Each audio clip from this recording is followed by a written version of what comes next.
ಬೆಂಗಳೂರಿಂದ ಹೊರಟು ಕನಕಪುರ ರೋಡ್ ತಗೊಂಡು ಮಳವಳ್ಳಿವರೆಗೆ ಹೋಗಿ ನ್ಯಾಷನಲ್ ಹೈವೇ 948ಗೆ ತಿರುಗಿಕೊಂಡೆವು.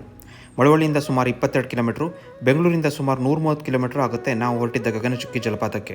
ಗಗನಚುಕ್ಕಿ ಜಲಪಾತವು ಮಂಡ್ಯ ಜಿಲ್ಲೆಯ ಶಿವನಸಮುದ್ರದಲ್ಲಿ ಕಾವೇರಿ ನದಿಯಿಂದ ರೂಪುಗೊಂಡಿರುವ ಅತಿ ಸುಂದರ ಜಲಪಾತವಾಗಿದೆ. ಇದು ಎಷ್ಟು ಮನೋಹರವಾಗಿದೆ ಎಂದರೆ ಪ್ರಕೃತಿಯು ಪುರ್ಸೊತ್ತಾಗಿ ಕುಳಿತು ಬಿಡಿಸಿದ ಆಕರ್ಷಕ ಪೇಂಟಿಂಗ್ ತರಹ ಇದೆ.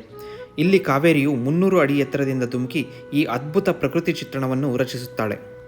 ಇನ್ನೊಂದು ಇಂಟ್ರೆಸ್ಟಿಂಗ್ ವಿಷಯ ಏನೆಂದರೆ ಕಾವೇರಿ ನದಿ ಈ ಜಲಪಾತದ ಹತ್ತಿರ ಕೊರೆದುಕೊಂಡು ಬರುವ ಬಂಡೆಗಲ್ಲುಗಳ ಭೂಪ್ರದೇಶ ಸುಮಾರು 3 ಬಿಲಿಯನ್ ವರ್ಷಗಳಿಗಿಂತ ಹಳೆಯದು ಎಂದು ಅಂದಾಜಿಸಲಾಗಿದೆ. ಈ ಜಲಪಾತದ ಹತ್ತಿರ 1902ರಲ್ಲಿ ಮೈಸೂರು ಮಹಾರಾಜರಾದ 4ನೇ ಕೃಷ್ಣರಾಜ ಒಡೆಯರ ಆಳ್ವಿಕೆಯಲ್ಲಿ ನಿರ್ಮಾಣವಾದ ಐತಿಹಾಸಿಕ ಶಿವನಸಮುದ್ರ ಜಲವಿದ್ಯುತ್ ಘಟಕವಿದ್ದು, ಇದು ಏಷ್ಯಾದ ಮೊದಲ ಜಲವಿದ್ಯುತ್ ಯೋಜನೆ ಎಂಬ ಹೆಗ್ಗಳಿಕೆ ಗಳಿಸಿದೆ. ಗಗನಚುಕ್ಕಿ ಜಲಪಾತ ಮತ್ತು ಶಿವನಸಮುದ್ರ ಜಲವಿದ್ಯುತ್ ಸ್ಥಾವರವು ಪ್ರಕೃತಿ ಸೌಂದರ್ಯ ಮತ್ತು ಮಾನವನ ತಾಂತ್ರಿಕ ಸಾಧನೆಯ ಅಪೂರ್ವ ಸಂಗಮವಾಗಿ ಈ ಸ್ಥಳದಲ್ಲಿ ಕಾಣಸಿಗುತ್ತದೆ.